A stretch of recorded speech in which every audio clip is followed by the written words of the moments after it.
ही शपथ घेतल्यानंतर किंवा ही उमेदवारी मिळाल्यानंतर माझ्या डोळ्यासमोर माझ्या हृदयामध्ये एकच चित्र होतं, ते तुमच्या सर्वांच्या आनंदी आणि समाधानी चेहऱ्याचं.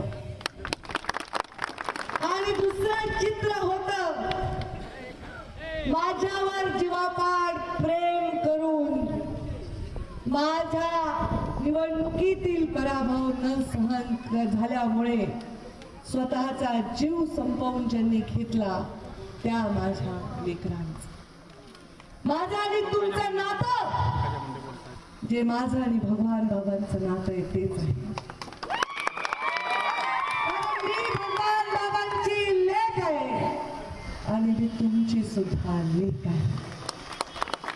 2014 मधली तुमची लेक 2024 मध्ये तुमची आई झाली आहे आणि तुम्ही लेकर झालेत. वयाच्या मर्यादा नाही. भगवान बाबांच्या चरणी मी नतमस्तक झाले, कारण भगवान बाबा माझ्या आई, माझे बाप, माझे गुरु, माझं सर्वस्व आहे. मुंडे साहेबांच्या नंतर ज्यांचा हात मुंडे साहेबांनी एवढाच माझ्या डोक्यावरून नेहमी फिरतो आणि प्रत्येक संघर्षात सन्मानजनक वाट काढून देतो, ते भगवान बाबा. त्यांच्या चरणी मी नतमस्तक व्हायला आले आणि तुमच्या चरणी नतमस्तक व्हायला आले.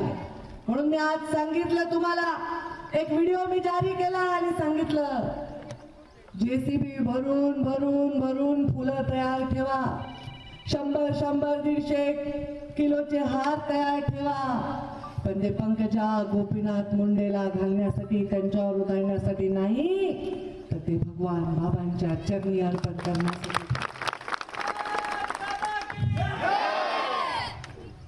जसं आपली आई फाटकं लुगडं जरी नेसली असेल, रानात राबून राबून काळी झाली असेल, तिच्या हातामध्ये गळ्यामध्ये नुसतंच एखादं मणी विणलेलं गंठण असेल, हातामध्ये वेगवेगळ्या रंगाच्या काचेच्या बांगड्या असेल, तरी लेकराला आपली आई देखणीच वाटत असते.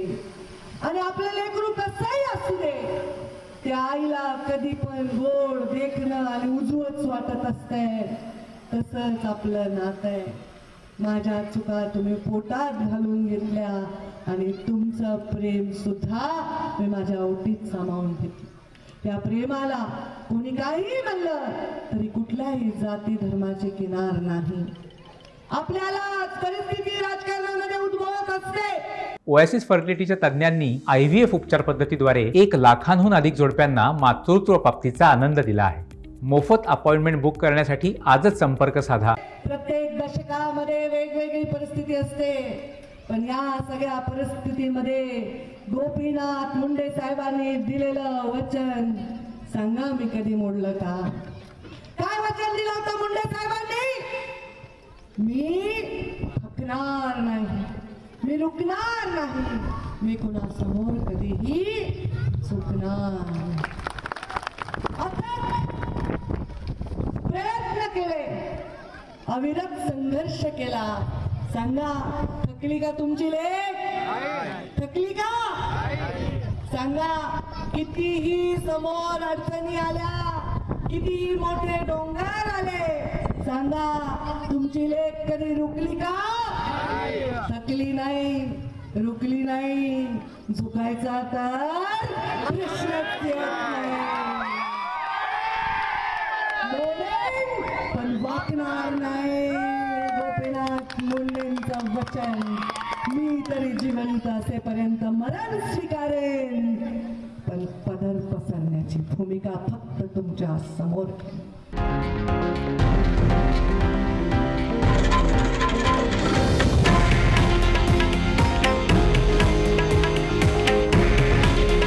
हे आहे देशातील नंबर 1 न्यूज नेटवर्क आणि आपण पाहत आहात TV9 मराठी.